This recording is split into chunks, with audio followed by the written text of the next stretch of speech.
دل میں کھٹکا پیدا ہو، پتہ نہ چلا۔ اللہ اور نبی کریم صلی اللہ علیہ وسلم نے ایسے کام بھی بتائے ہیں جو گناہوں کو مٹا دیتے ہیں، پھر کبھی موقع ملا بیان کریں گے۔ تو فرمایا عبادت گزار کرنے کے لیے، عبادت گزار بڑھنے کے لیے، اپنے اندر زہد و ورع پیدا کرنے کے لیے، مسلسل عبادت کرنے کی عادت ڈالنے کے لیے گناہوں کو ترک کرنا ہوگا۔ آج مجھے ایمان سے آپ بتائیں، مجھے اور آپ کو اپنی عبادت میں لذت کیوں نہیں آتی؟ یہی وجہ ہے، حلال و حرام میں تمیز نہیں، اللہ کی حرام کرنا۔ اور یہود و نصارہ کو دیکھو میرے بھائیوں، قرآن میں لکھا ہے اللہ تعالیٰ کی حرام کردہ چیزوں کو حلال کر لیتے ہیں، حلال کر حرام کرتے تو رب فرماتے ہیں اتخذوا احبارهم ورهبانهم اربابا من دون اللہ۔ ان یہودیوں عیسائیوں نے اپنے علماء اور پیروں کو، مولویوں کو اپنا رب بنا لیا تھا۔ حضرت عدی بن حاتم رضی اللہ عنہ صحیح بخاری میں لکھا ہے، عرض کرتے ہیں اللہ کے نبی اس آیت کا مفہوم آپ بیان کر رہے ہیں کہ انہوں نے رب بنا لیا تھا۔ میں بھی تو اتنا عرصہ یہودی رہا ہوں، ہم نے تو کبھی بھی رب نہیں کہا تھا اپنے علماء کو، اپنے معلمین کو رب نہیں کہا تھا۔ عادی کیا اللہ تعالیٰ کی حلال کردہ چیزوں کو جب ان کے علماء مولوی حرام کرتے تھے تو نہیں مانتے تھے؟ جی ہم اسی طرح مانتے تھے، اور اللہ کی حرام کردہ چیزوں کو حلال کر لیتے تھے، اسی طرح حلال سمجھتے تھے، اور حلال کردہ کو حرام کرتے تھے تو ان کے کہنے پر ان کو حرام کر لیتے تھے۔ یہ ایسا کرتے تھے۔ فرمایا اللہ کی حلال کردہ اور حرام کردہ چیزوں کو علماء کے کہنے کے مطابق بدل لینا، ان کو رب بنانا ہے۔ آج امت کو دیکھ لیجیے امت کو۔ آج میں ایک کلپ سن رہا تھا، یقین کریں میں حیران ہو گیا۔ یہ امت مسلمہ کے عام فرد نہیں، ایک عالم دین اس کو مانا جاتا ہے، وہ اپنے چینل کے اوپر بات کر رہا ہے، کہہ رہا ہے کہ چاند جو ہے، چاند وہ جب طلوع ہوتا ہے تو سیدنا پیر عبد القادر جیلانی سے اجازت لے کر چل دیتا ہے۔ آج تک کی آپ نے بات معذرت کے ساتھ، میں کوئی فتنے کی بات تو نہیں کر رہا، ناراض ہوں نا میرے ساتھ، میں آپ کو بتا رہا ہوں جن علماء نے ہمیں دین دینا تھا، ہماری تربیت کرنا تھی، ان کی حالت تو یہ ہے۔ تو میرے بھائیوں، حلال حرام کی جو گارنٹی ہے، جو شورٹی ہے، جو معیار ہے، یہ تو اللہ کے نبی کے پاس بھی نہیں ہے۔ ہاں ہاں میرے بھائیوں توجہ فرمائیں، آپ غور کیجیے۔ یہ اتھارٹی جناب محمد رسول اللہ کے پاس تھی، اور کوئی بھائی سمجھتا ہے تو مجھے ذرا بتائے۔ یہ اتھارٹی حلال کو حرام کرنے کی، حرام کو حلال کرنے کی رسول اللہ صلی اللہ علیہ وسلم کے پاس بھی نہیں تھی۔ اسی لیے قرآن کہتا ہے بسم اللہ الرحمن الرحیم، یا ایھا النبی لم تحرم ما احل اللہ لک تبتغی مرضات ازواجک واللہ غفور رحیم۔ شہد کو حرام کر لیا میرے پیارے نبی نے، اللہ کی قسم نہیں کھاؤں گا۔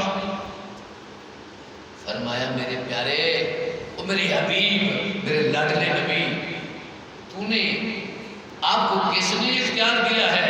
آپ نے اللہ کی حلال کردہ چیز ایک نعمت شہد کو کیوں حرام کیا ہے؟ لمن تحرم، سورہ تحریم کی پہلی نمبر ہے 28واں پارہ، آخری سورہ مبارکہ 28ویں پارے میں، لمن تحرم ما احل اللہ لک تبتغی مرضات ازواجک واللہ غفور رحیم۔ کیوں اپنے حلال کر لیا اس شہد کو جس کو اللہ نے آپ کے لیے حلال کیا؟ کیوں حرام کیا؟ تو کیسے اجازت مل گئی علماء کرام کو دین کے اندر اپنی مرضی سے فتویٰ دینے کی، اپنی مرضی سے عبادات کے اندر، اپنی مرضی سے زندگی کے دوسرے معاملات میں؟ ایک طرف قرآن قرآن مجید موجود ہے، احادیث کا ذخیرہ موجود ہے، سنت موجود ہے، تو پھر ایسی باتیں جب رسول اللہ صلی اللہ علیہ وسلم کو قرآن کہتا ہے وَلَوْ تَقَوَّلَ عَلَيْنَا بَعْضَ الْأَقَاوِيلِ فَلَحَقَ لَأَخَذْنَا مِنْهُ بِالْيَمِينِ، میرا پیغمبر اپنی مرضی سے دین میں باتیں گاڑ لے تو میں دائیں ہاتھ سے پکڑوں اور اپنے پیغمبر کی لَقَطَعْنَا مِنْهُ الْوَتِينَ ثُمَّ لَقَطَعْنَا فَمَا مِنْكُم مِّنْ أَحَدٍ عَنْهُ حَاجِزِينَ، لگے جان کو کاٹ ڈالوں اور تم میں سے بھی اس کو بچانے والا ڈالوں۔ اختیار ہی نہیں.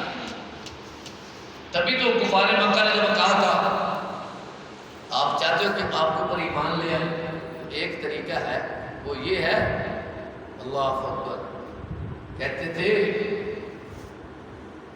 اِتی بے قرآن غیر ھذا او بدلہ، اس قرآن کے علاوہ اور قرآن لے کے آؤ، اس میں کوئی ترمیم کر لو پھر ہم مان لیں گے. فرمایا قل ما یکون لی ان ابدلہ من تلقاء نفسی، میرے لیے یہ لائق ہی نہیں ہے کہ اس کو میں اپنی مرضی سے بدل ڈالوں. تو میرے بھائیوں، یہ بڑے بڑے گناہ جن کو آپ سمجھتے یہ گناہ ہے، ان کو چھوڑ دیں. اللہ جانتا ہے آپ کی عبادت میں، آپ کی نماز میں، آپ کی سنتوں میں، آپ کے نوافل میں، اشراق و تہجد میں آپ حلاوت اور لذت محسوس کریں گے. اس وقت آپ ظاہر بنیں گے. اب آپ چاہتے ہوئے بھی رات کو نہیں اٹھ سکتے، یہ کمزوری ہم نے دور کرنی ہے اپنے. یہ جب ہوگی اتق المحارم تکن عبد الناس، عبادت گزار بننے کے لیے حرام کردہ چیزوں سے اجتناب ضروری ہے. حرام بہت زیادہ بھی ہو، اس سے حلال تھوڑا ہوگا، تھوڑا ٹھیک ہے. حرام سے اللہ کے نبی کی دعا، اللہ مغفرنی بحلال من حلالک وعلمنی بفضلک من سواک، اللہ حلال کی توفیق عطا کرے. صرف کھانے کی بات نہیں ہے، ہر گناہ جو اللہ نے حرام کیا اس سے بچنا ہے. اس کی بات میں مزہ آئے گا، زاہد آ جائے گا. دوسری بات فرمایا ارض بما قسم اللہ لک، تو اللہ نے تیری تقسیم میں رزق، عزت، مال، اولاد، گھر لکھ دیا ہے، اس میں راضی ہو. پھر کیا ہوگا؟ تکن اغنی الناس، لوگوں میں سب سے زیادہ غنی اور مالدار بن جائے گا. ایسا نسخہ ہے کہ میں بتایا. اپنی کوشش جاری رکھے، لیکن جو رب نے دیا ہے اسے کوشش کی تھی کاروبار کرنے کی، لیکن گھاٹا پڑ گیا، کیا رب سے ناراض ہو جائے؟ اچھا یہ ناراض ہونا اللہ کے ساتھ، یہ فاضل آدمی کی علامت ہے. اگر زیادہ دیتا ہے تو خوش، اگر نہیں دیتا تو ناراض. فرماتا ہے صاحب الدینار والدرہم والقطیفۃ والخمیسہ اذا عطی یرضى ولم یعط لم یرضى. لاکھ درہم و دینار کا بندہ، پیسے ٹکے کا بندہ، چادر و لباس کا بندہ تمام برباد ہو جائے، دیا جائے تو راضی ہوتا ہے، نہ دیا جائے تو ناراض ہو جاتا ہے. اس لیے ہمیں ایسا نہیں ہونا چاہیے. اللہ تعالیٰ کا شاکر اور صابر رہنا چاہیے، تو اللہ کی رضا پر رہنے والا غنی بن جاتا ہے. یہ اس کا فائدہ بھی ساتھ. تیسری چیز فرمائی احسن الی جارک، اپنے پڑوسی کے ساتھ اچھا سلوک کرنا. اس سے کیا بنے گا؟ روزہ ایمان پیدا کرتا ہے نا، ایمان والوں کو تو روزہ فرض کیا جاتا ہے.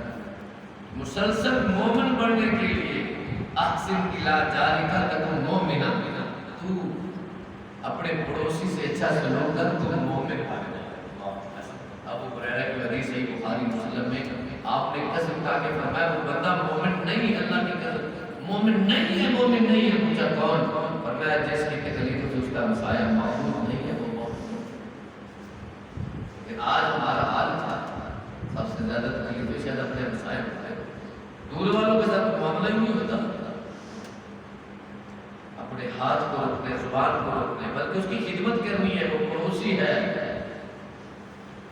حدیث میں نے جب جب بھی تشریف لاتے تو تبھی کہتے ہمسایوں سے اچھا سلوک کرنے. میں ڈر گیا کہیں ہمسایوں کو میری وراثت کا حقدار نہ بنا دے. ایک حدیث کا خلاصہ یہ ہے، ایک عورت کا ذکر کیے گا، نمازیں بڑی پڑھتی ہے، روزے رکھتی ہے، تلاوت کرتی ہے، صدقہ کرتی ہے، بڑی بات، بڑی عابدہ، لیکن تو لسانها جیرانها، اس بات سے اپنے پڑوسیوں کو گالیاں دیتی ہے. فرمایا ہی فی النار، یہ عبادت گزار، عبادت روزے رکھنے والی، تلاوت کرنے والی، صدقہ کو خیرات کرنے والی جہنم میں جائے گی. میرے بھائیوں، معاملات کے اندر جب آپ پرہیزگاری نہیں ہے تو اسے کا فائدہ نہیں. دوسری عورت کا ذکر کیے گا، تھوڑا صدقہ کرتی ہے، تھوڑا سا جناب عبادت کرتی ہے اور روزے بھی تھوڑے کرتے ہیں، اور عید کے چند ٹکڑے اللہ کے راہ میں خرچ کرتی ہے. فرمایا اگر ایسا ہی ہے تو فی الجنہ یہ اور تھوڑے نماز تھوڑا روزہ تھوڑا صدقہ کرنے والی لا تؤذی بلسانها جیرانها اپنے پڑوسیوں کو ستاتی نہیں ہے تو میں جنت میں جاؤں گا۔ تو گویا کہ مومن بننے کا طریقہ بتایا ہے کہ اپنے پڑوسیوں سے اچھا سلوک۔ چوتھی چیز فرمایا احب للناس ما احب لنفسک، لوگوں کے لیے وہی چیز پسند کرو جو اپنے وجود کے لیے پسند کرو۔ اپنے لیے کیا پسند ہے؟ اچھا کھانا، اچھا رہنا، اچھا اخلاق، اپنی عزت، اپنی اولاد کا مستقبل فیوچر بہتر سوچتا ہے۔ اور یہ بات سوچنے بالفرض آج عید کے دن ہم فلسطین کے رہنے والے مسلمانوں کی جگہ پہ ہوتے، روکتے کھڑے کر دینے والے، یہ مناظر عید کی رات کو اور اس سے پہلے کیا ہم پسند کرتے ہیں اپنے لیے ہمیں کوئی مارے، بمباری کرے ہمارے اوپر، ہمارے بچوں کو ذبح کر دے، ہماری عورتوں کو اٹھا کے لی جائے، چھلی چھلی کر دے، ہم پسند کرتے ہیں؟ میں سوچ رہا تھا کیا بیان کریں۔ اللہ سب سے زیادہ جو ضرورت جس عمل کی ہے وہ یہی ہے اس وقت کہ اخوت کو بیان کیا جائے، مسلمان کے حقوق کو بیان کیا جائے، اور میں جو اپنے لیے پسند کرتا ہے وہ اپنے بھائی کے لیے پسند کرتا ہے کہ مسلمان کا حق ہے مسلمان کے اوپر، اگر ایسا نہیں کرے گا تو مسلمان نہیں ہے۔ فرمایا نبی کریم صلی اللہ علیہ وسلم المسلم اخو المسلم، مسلمان کا بھائی ہے، لا یظلمہ، نہ اس پہ ظلم کرتا ہے، ولا یخذلہ، اس کو بے یار مددگار نہیں چھوڑتا، ولا یحقرہ، اس کو حقیر نہیں جانتا۔ آج کل انڈیا میں کرونا وائرس آیا اور پاکستان کے عوام الناس میں سے بعض تنظیموں کے جو سربراہ ہیں انہوں نے ان کی ریلیف دینے کے اعلان کیے، ایمبولینس تک دینے کی باتیں کی، آج وہ زبانیں بند ہیں۔ کیا جرم ہے فلسطینی بھائیوں کا؟ اللہ رب العزت کی عزت کی قسم، وہ سرزمین مقدس جس کو رب کے قرآن نے مقدس زمین کہا ہے، یہ شام اور فلسطین کا علاقہ مقدس سرزمین، نبیوں کی سرزمین، اس کے بارے میں آج یہ سارے خاموش۔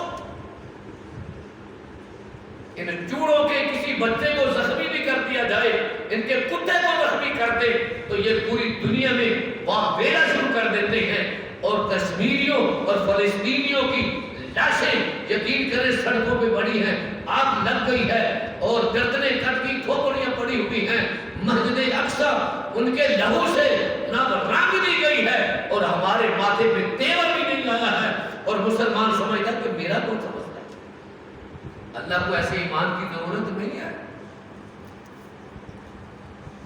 تڑپنا چاہیے ایسی باتوں میں، ان کے لیے ہم کیا کر سکتے ہیں؟ کوشش کریں، اگر پہنچ سکتے ہیں، نہیں پہنچ سکتے حکومت تک بیان ریکارڈ کروائیں، کوشش کیجئے ان تک ہم پہنچ سکتے ہیں، ہماری مدد پہنچ سکتی ہے، ہماری دعا تو پہنچ سکتی ہے نا۔ اللہ کو یہ تو کہ کم از کم ہم اپنے بھائیوں کے لیے قنوت کرتے رہے، اتنا تو نہیں کہہ گزرے کہ دعا بھی چھوڑ دیں۔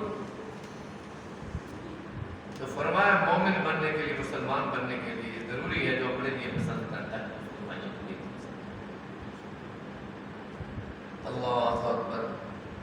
کاش ایسا نہ ہوتا، ہر سال ہی عید سے پہلے ادھر انڈیا کے یہ گماشتے اور بدماش 2 سال ہونے کو ہے، ان لوگوں کا جینا حرام کر رکھا انہوں نے، اور ہماری حکومت ہے کہ یہ کتوں کو چھوڑتی ہے اور جو دفاع کرنے والے ہیں ان کو جناب باندھ لیتی ہے۔ امت کے مسیحاؤں کو، خیر خواہوں کو، ان کو پابند سلاسل کر دیا گیا اور ان بدماشوں کو چھوڑ دیا گیا۔ یہ کون سا انصاف ہے؟ میں آپ کو اور اللہ کو گواہ بنا کے کہتا ہوں، تحریک اٹھے گی انشاءاللہ اندر سے، بے شک حکومت وقت۔ آپ کو یہ پتہ چلا ہے، آپ نے دیکھا ہمارا یہ صورتحال کیا ہو، ہماری ایمان کی صورتحال دیکھے امت کو۔ اگر حکومت وقت کے مطابق ہم چلتے ہیں، ہمیں کس طرف تک کھیلا جا رہا ہے؟